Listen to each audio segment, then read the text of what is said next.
we're going to continue on with the UFO report. Here's little Timmy Seanor.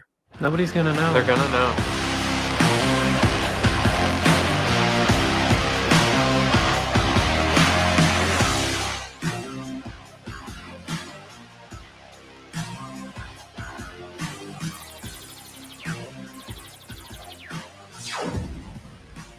All right, Tim, thank you for drawing on in with us with our Keith Andrews and the ET Connection as well. Keith had a little bit of a rough first half hour. He was working there with some technical issues. So we're going to continue on with the ET Connection. I mean, this is really your first time sitting in with Keith. It's a little trippy at times, isn't it? I think we're kindred spirits, actually. It sounds like we have a lot in common. So I'm stoked. Yeah. My eyes are open, my ears are open, and I'm enjoying a lot of it. It's not my first time listening in, but it's definitely my first time meeting him, and it's an absolute pleasure. It's been great. And by the way, I've heard of Hookah, and there's a really good book and comic book series based on Hookah or Uka. And it is kind of this owl alien creature, even in the series. So it's fantastic. So very cool. Very, very cool stuff. Right on. Keith, how you doing there, buddy? I'm doing great. I really appreciate hearing about the what I call corroboration, because I'm the worst researcher on the planet, I think. So when I ran into the Hookah, to me, that was just another race. But the fact that there are already documented cases of them is always nice to have. Well, actually, I was going to ask, where do you find all this information? Do you get downloads, or like, how do you know all of this stuff, all about all these races? On the average of 2 to 3 times a week, I get abducted. And they tell you directly? That's where you get the names? Oh, some of my best friends, I happen to be off-worlders. Off-worlders or ancient races. And this I split the two. Well, the off-worlders are ones that are born off-planet. Right. Ancient races are ones that evolved here. Right. Crypto terrestrials. I guess they're some people call them cryptids. Cryptids and crypto terrestrials. Very cool. And so I guess I do have a couple of questions. Do you mind me asking, since it's go right ahead, Tim? Cool. And it's really cool to be able to have you here. So was there any messages that you were ever given directly that they knew you may have a public platform at some point and they wanted you to convey that was kind of important? In all fairness, the public venue, as in coming on to Spaced Out Radio, was something they had not anticipated. I dealt with all my stuff was dealt with one-on-one with local people. Until I guess about 2 years before I met Dave, I ended up listening into a UFO show, right, with MUFON, and ended up being asked to call in to talk to them. So I did, and next thing I know, well, here we are, some 10 years later. Right. And how have you managed to find balance with this massive knowledge and having to have your day-to-day? Like, how have you managed to incorporate both, or perhaps balance out both? Because we know that since the 70s, if you've had knowledge since then it's been heavily stigmatized throughout these decades. And so how have you personally managed to balance that out? Oh, that was the easy part. Number one, I turned to gaming. They're all weird people anyway, for the most part, so they just took it in stride. And then I became excessively reclusive, so that I didn't have to deal with people. And of course, I ended up being drawn into the psychic work. And again, when you're dealing with psychics, you're dealing with people that are a little different than the norm, but they're a little bit more accepting on the whole. Right. As for how to get along with people, well, subtlety is not my strong suit. We had a situation a long time ago, a number of years back, I think, maybe only a few months. David know better than I would. But we had a situation where somebody asked me flat out why he should believe what I'm telling him. My response was, shall we say, not socially acceptable. I didn't swear at the guy, but Right. It's irrelevant whether he believes you're. It's not up to you to convince anybody. So I can Well, imagine that you is probably true. let loose. That is true. I was just a little like I was talking to somebody the other day and they asked me a question and I looked at them and because what they asked was they found out my name was Keith. And the person turned around and goes, "Are you a man?" Well, my immediate response was, "How many cruel parents do you actually know?" You know, but Right. for me, I've really learned to isolate myself from people. Because you get hit with the cruelty stick. Well, Anytime, yeah. being a full empath, I can feel what they're going through. I can Interesting. feel the fear, etc. And it comes from fear, doesn't it? Absolutely. Yeah. That's interesting. And I can't imagine what that must have been like, but you've maintained quite a lot of information that you're sharing with our audience. So for one reason or another, I think that's incredible. And so there was no direct message that was ever imparted to you that felt like important in Oh yeah, particular. there were three. Okay, let's Every talk one of about them. that. See, I ran into the Council of 12 the day I was born, and I was handed a very simple message. There are only three laws in existence that must be followed. Just three? Just three. Just three. I can't Yeah. quite do it, but that's amazing that you did Well, it that's that way. okay. What you do, I can't do. Not Oh, well. that was cool that you did that. I like that. Just three. Anyways, please continue. Be true to yourself first. Do unto others as you desire them to do unto you. And energy out, energy in. Okay.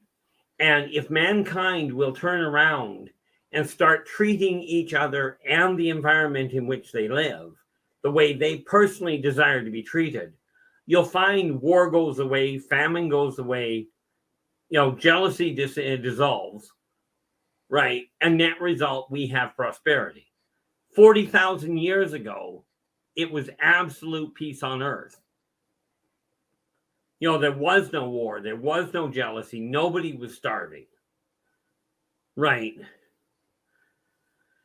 And that was what the biggest message I came back with was to let people know on the whole that working together, we can make this a better world for virtually everybody. That ultimately is the message I came back to give people at this point. I've tried it a few times before. It hasn't worked out that well. And this isn't adding up to a real successful run either. Have you ever had an NDE? Oh, I went way past that. I was clinically dead 4 times before I hit 10. And another half dozen after that somebody else that wasn't a doctor had to restart. And what happened during some of those or any of those? Well, I did find out that hell, heaven, that neat little place where everybody crawls into a coffin and lays there for a while, that plot of dirt that some people believe they lay in until their body rots. Mm-hmm. All of it exists, but none of it are you permanently held in. You're only held there until such time as you come to realize you're not held there. Interesting. I mean, I will tell you, the hot tubs in hell, way too hot for my liking. I'm sorry to chuckle, but that's good. I like that. Okay. All right. Have you been on the flip side of that since you bring that up? Have you tasted the fruits of heaven if you've dipped in the pools of hell? Been to heaven, been to hell, tried to nap in a coffin 1 year. 1 year? What does that mean? Oh, I remember many of my past lives. I think I've documented 18 or 20 on this planet. Never mind prior. Interesting. It's really interesting. We could talk for hours. I'm totally intrigued. I'm going to hit you up with another one here. So, okay. So does anyone that we know of publicly in the UFO world or maybe the technology world, has anyone that we know of come close to the technology that perhaps ET has? That I can give you by name? No. That I know of, the answer is yes. Of course, understand, names and I don't get along well. Can you give me just a description? I don't need the names. I'm more interested in just the story. Well, I can tell you that Stephen Hawking actually was only a couple of years away from proving the existence of the multiverse. Okay, where it comes to technology, mankind already has they've already developed of their own accord a motor vehicle engine that will not break down. They're on the verge of understanding interstellar travel, but they haven't quite figured out how to track the necessary components to actually make the OTE drive work. I'm sorry, the what drive? OTE. OTE. Identification of the tri-transtemporal equipolarity. Oh, you said that way too fast. Could you say that slower for me? I'll Sorry. read it back later, but what was that? The oscillatory densification of the tri-transtemporal equipolarity. Dave, I see you staring into the screen. Did you catch that? Does that I mean don't anything to you? understand a word he's saying right now. I wish I understood any part of that. But go ahead and just continue, because on the it's plus over my side head. on the plus side there, Tim, contacting me, I'm more than willing to explain it in depth. Yeah. The last person I tried to explain it to took me 2 hours, and they had a master's in rocketry and astrophysics. It's incredible. Well, please Just so you're continue. aware.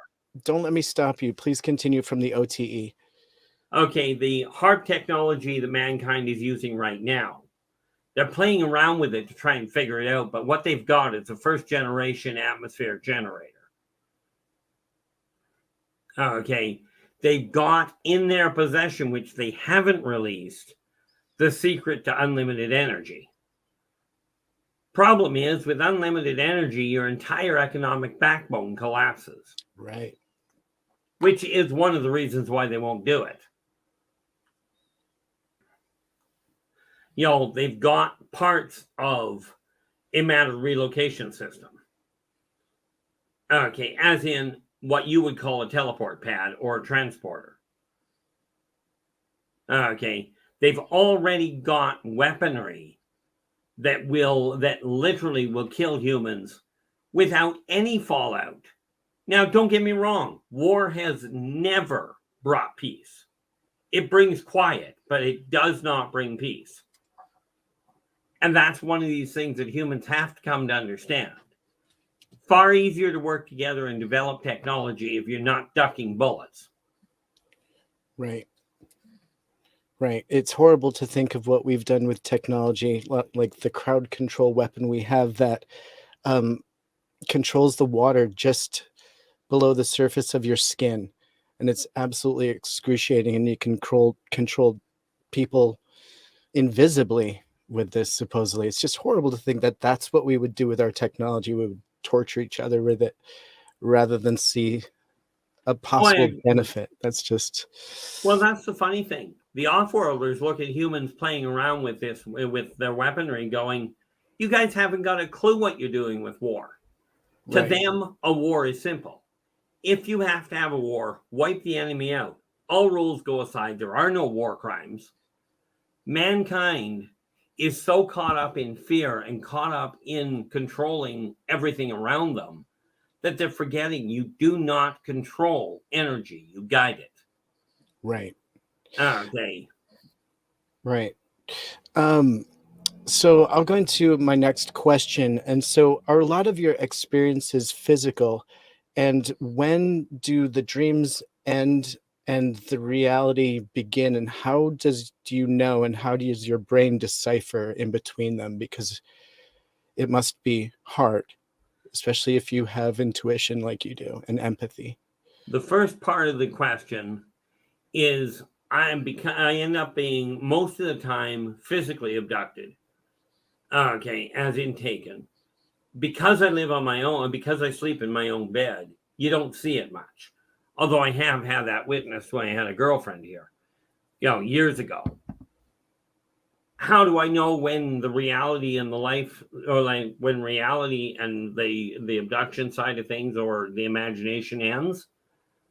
That was a little hard. They clinically proved that because of the way that I am, because of what happened when I was 20 months old, I literally physically look at the positive, the negative, and the neutral all at the same time. Okay, like I don't go, oh, this is one possibility, here's another. I see all three at once. Okay, so how do I relate to the way the rest of the world thinks? I don't. To me, it just doesn't add up.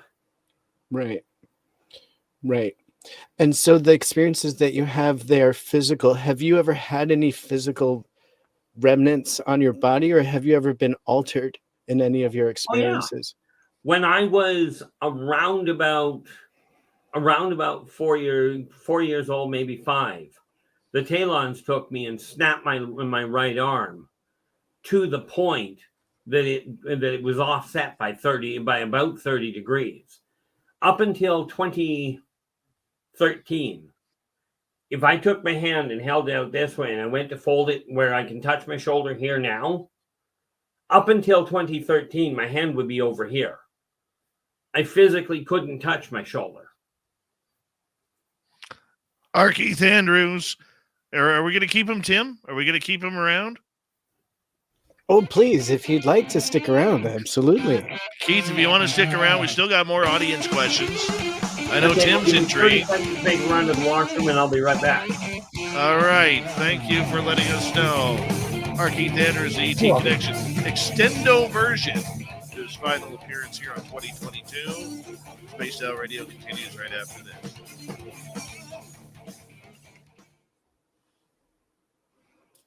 Yeah, we can talk K-Doors anytime. Right? I don't even know what the hell one is. Canadian Civil Aviation Daily Occurrence Reporting System. Yeah. Talk that anytime. Got some meaty stuff coming from you guys up there up north. Past few weeks.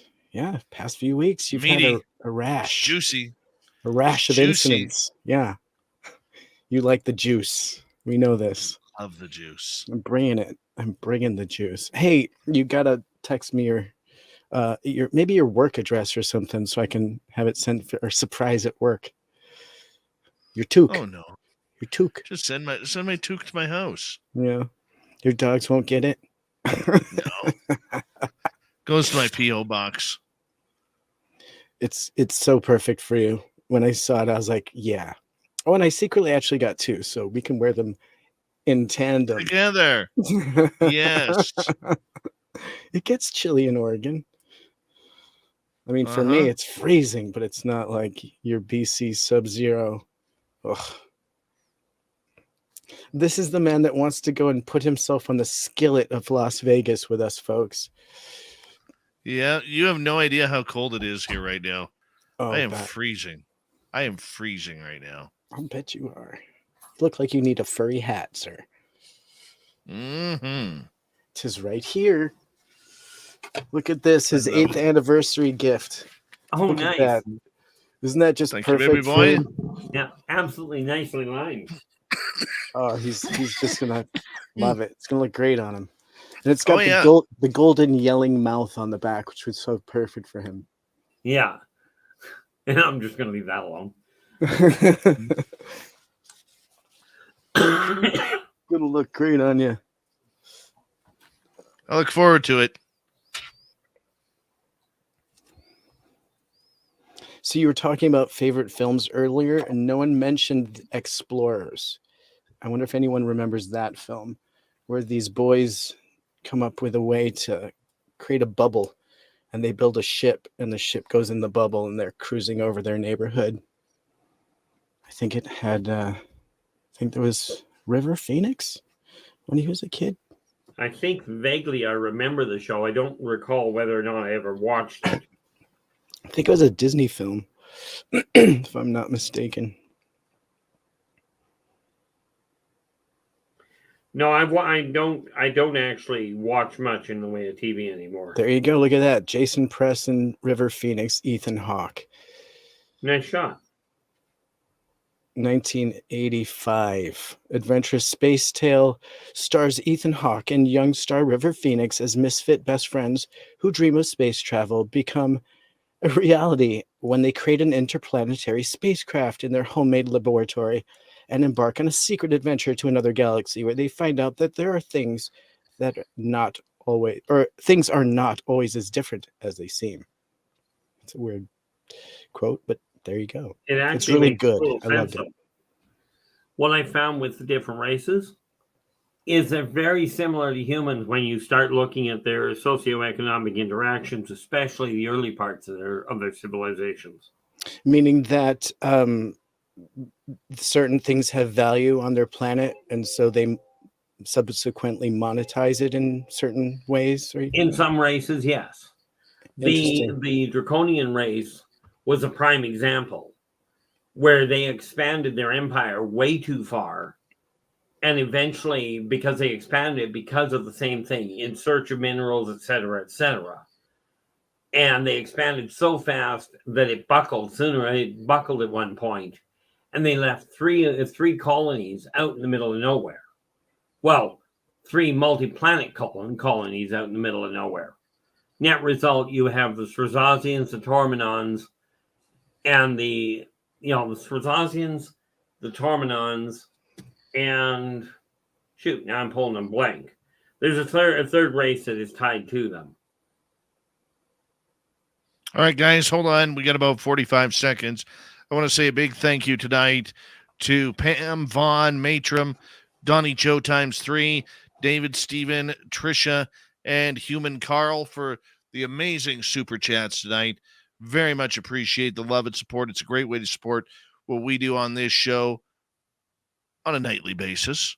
And don't forget, Las Vegas, Nevada, 2nd annual Spaced Out Radio Fan Party coming on May 19th through 21st at the Golden Nugget Casino.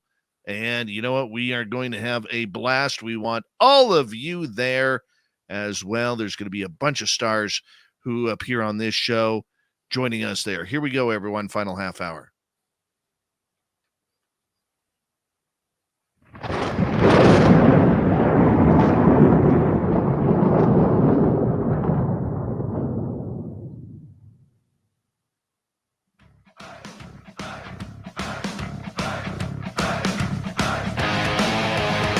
We rounded third. We're heading for home tonight on Spaced Out Radio.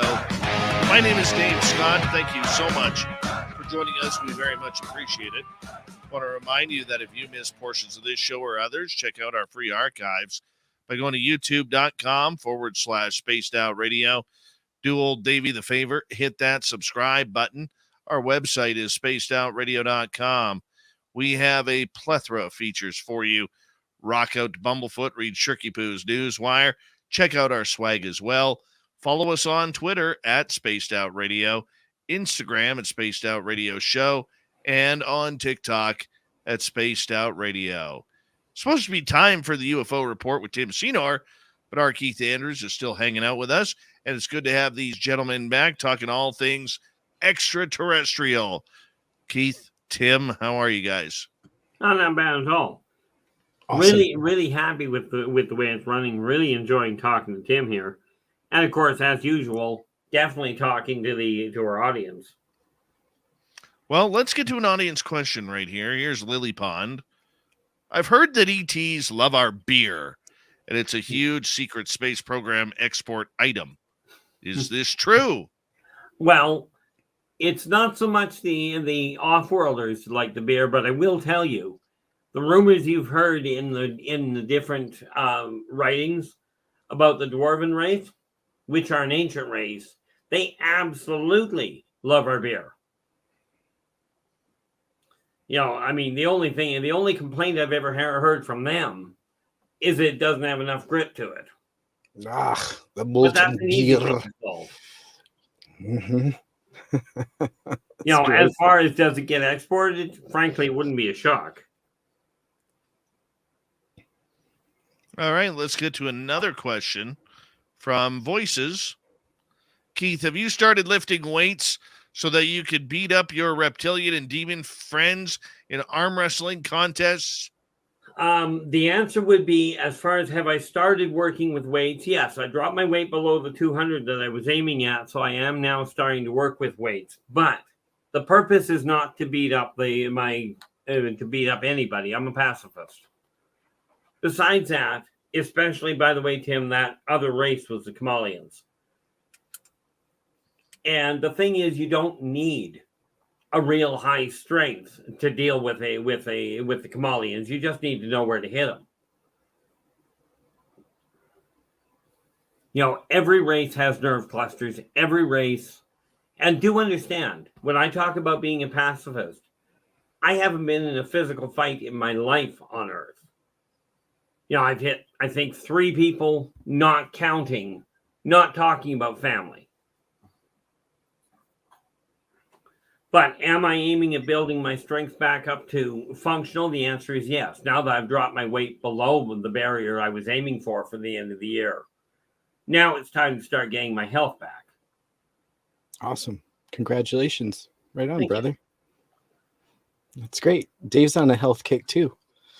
Trying. I'm doing trying. Great. Yeah, you're doing Pam wants to know, Keith, do the aliens have their own holidays and celebrations? Absolutely. Some of them, in all fairness, because some of the races have come to Earth and have spent time here, some have adopted some of the traditions of Earth. But when you start looking at their traditions, where it comes to things like the passing of a loved one, some of the traditions are a whole lot more callous than what humans are.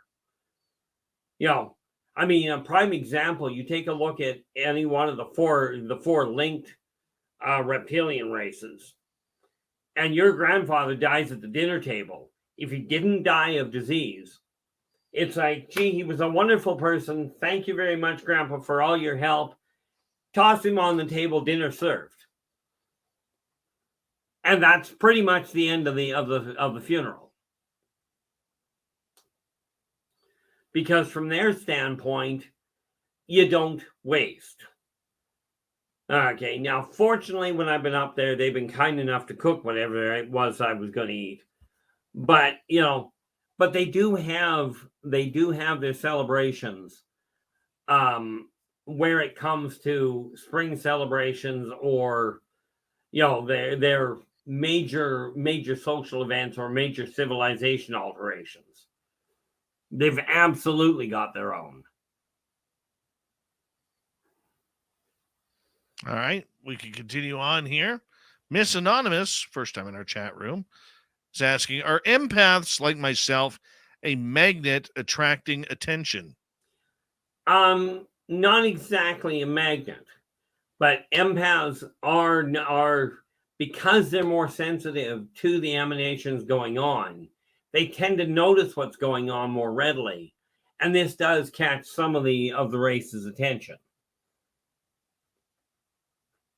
But that does not mean that because you're an empath, it certainly does not make you a prime target for abduction. Okay, just a prime target for paying attention to what it is you're picking up.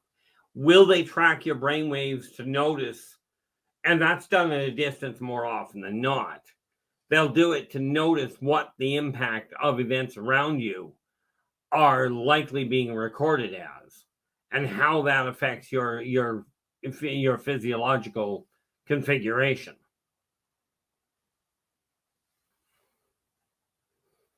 Got a question for him there, little Timmy Seanor?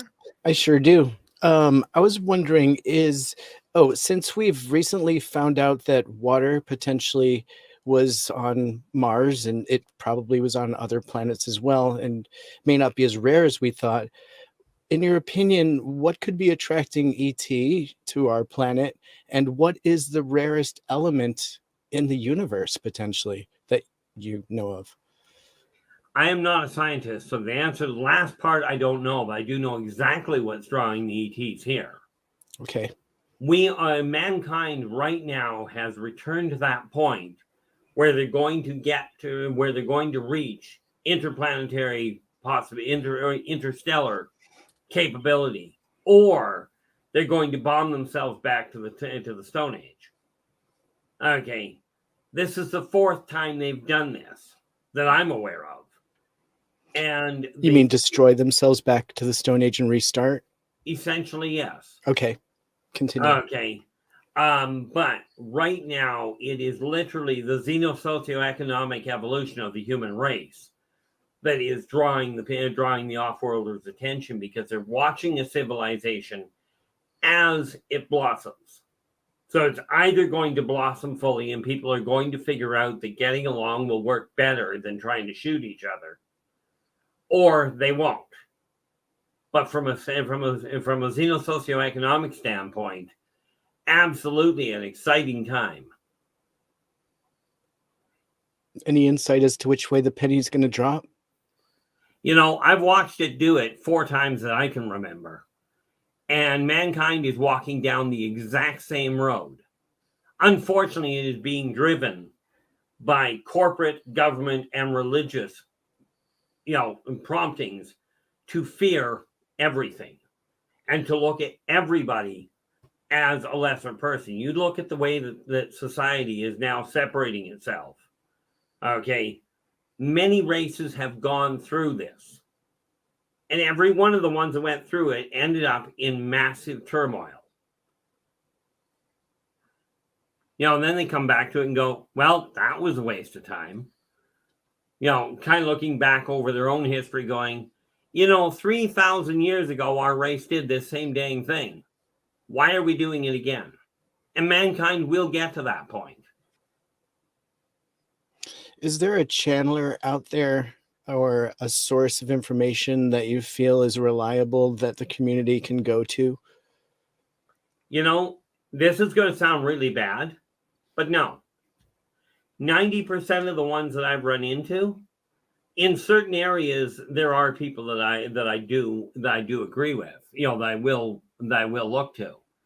But when we're talking about the socioeconomic evolution, the future of mankind, most of the people I talk to, or most of the people I even hear about, start off with, oh, I've been in touch with the galactic people, and they're saying the aliens are getting ready to come down and wipe us out.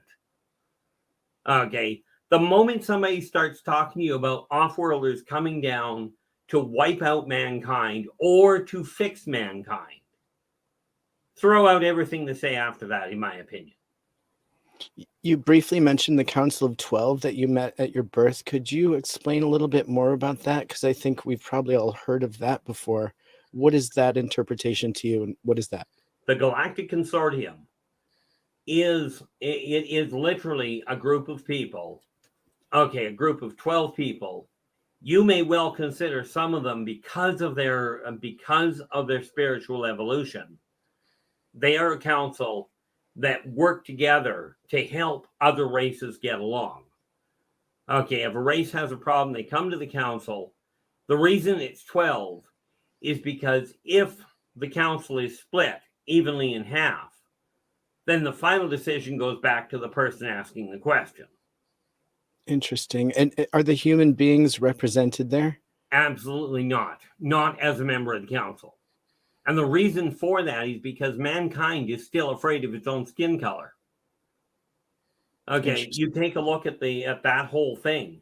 Until mankind realizes that no matter your gender, no matter what you identify as, your skin color, your financial state, or your political affiliation, until mankind realizes that none of that matters and you're all equal, you will not, the race will not, or more to the point, the species will not be in a position to even have a run at becoming a member of the 12. Why do you think that people like yourself and Dave that have come into contact and been given massive information like this, why do you think that you're teased with this and not given the tools to spread it? Well, given the information is because I don't see people as being different. Okay, for me personally, I have never looked at anybody because of any of the aforementioned separators. I've never treated anybody differently. Okay. Same, I mean, it was funny because when I first started dealing on an amicable level with the off-worlders, I didn't treat them any differently either.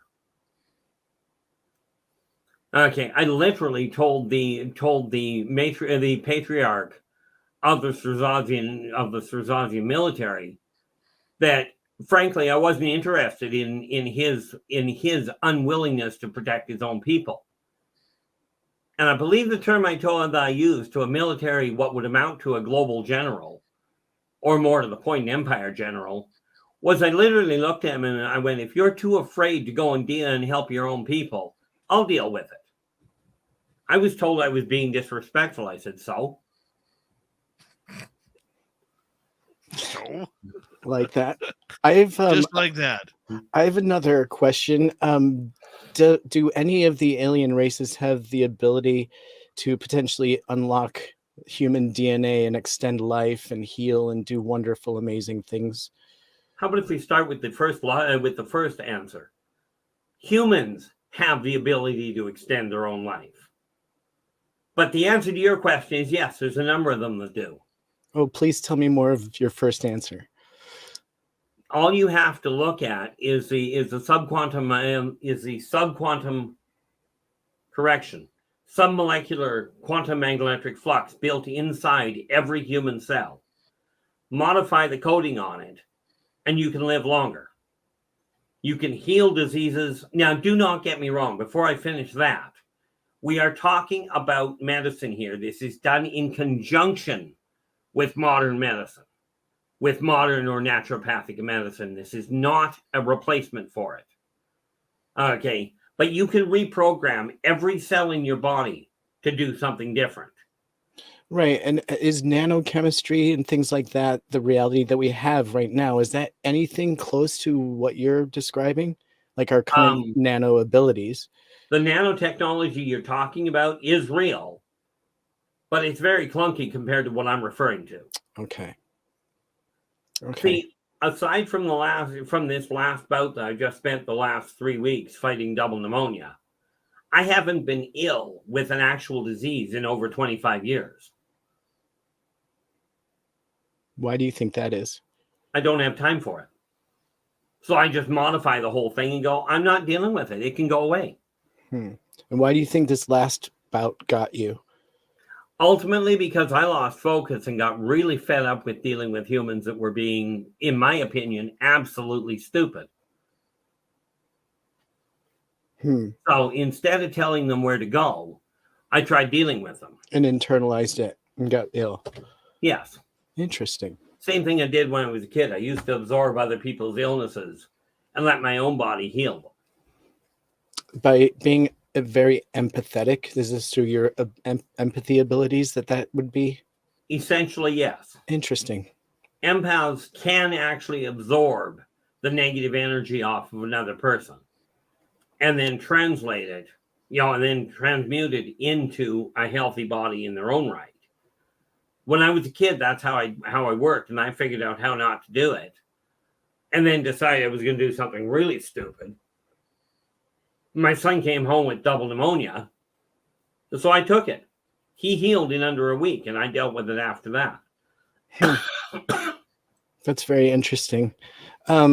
If anyone wants to jump in here, I do kind of have one final throw in. One final, and then I got some more, okay. Tim. All right.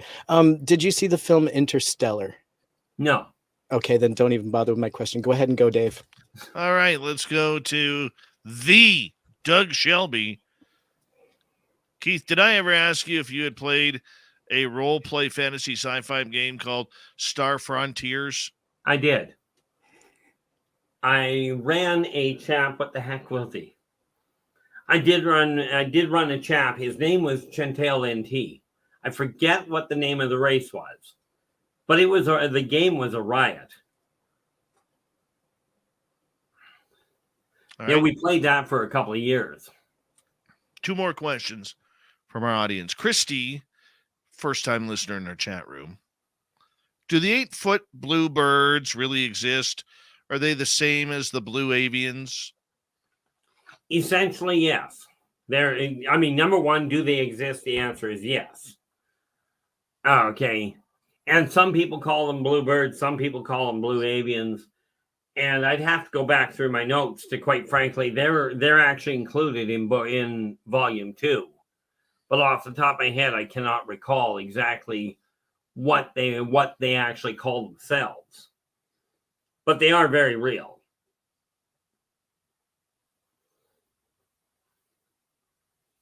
All right, and let's continue on. One final question from our audience tonight. YJ is asking, Keith, I've recently begun postulating that grays are possibly a smaller being inside an artificial biosuit. Am I on the right track?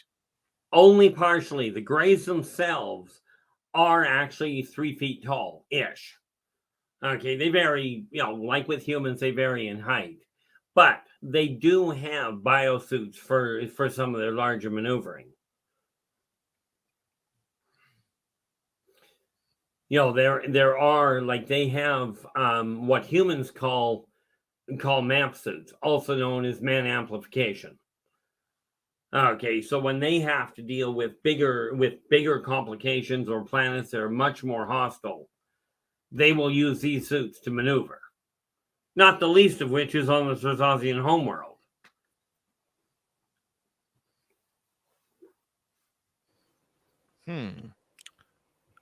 Over the last 12 months, since this is your last show before 2023, what has been one of the biggest surprises for you, Keith, this year? Are you talking about regarding the show or just overall? With aliens, and normally what we do talk about. Oh, okay. I think one of the biggest ones was when I got taken when I actually got taken to the planet that people are referring to, and it's not a planet, to the ship that people are calling the planet Nibiru. Okay. On that planet, yes. Well, number one, the Nibiru itself is the ship they're on, but it's the Anunnaki that are on it. I mean, that was, to say the least, an interesting trip. But I think that was one of the best ones I ran into from that end.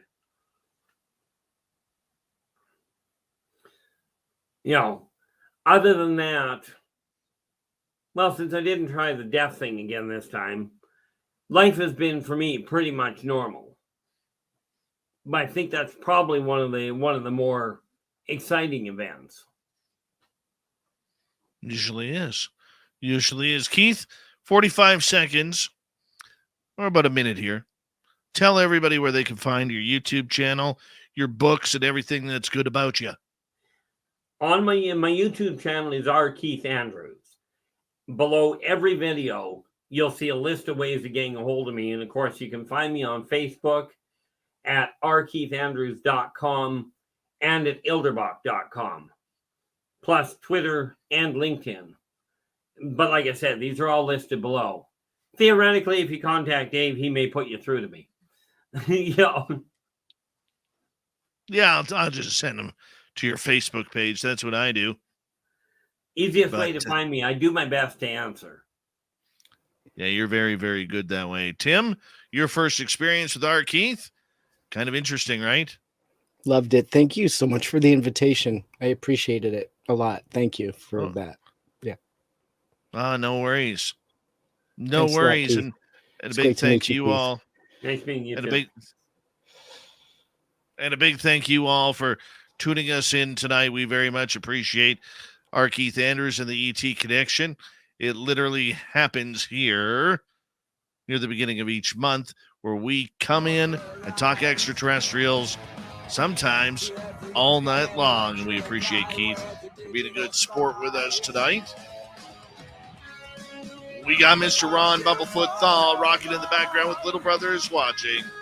Bumblefoot is the official music of Spaced Out Radio, rocking us in and out of every single show. Get your horns up for the guitar god himself. Special thanks to everybody listening in at home, at work, in your cars, wherever you may be. Thank you to everyone in our chat rooms tonight. YouTube, Twitch, LGAB, Facebook, Spreaker, the Space Travelers Club, and on Twitter at hashtag Spaced Out Radio. I know you're out there somewhere. Remember, this show is copyright by Spaced Out Radio and SOR Media Ventures Limited.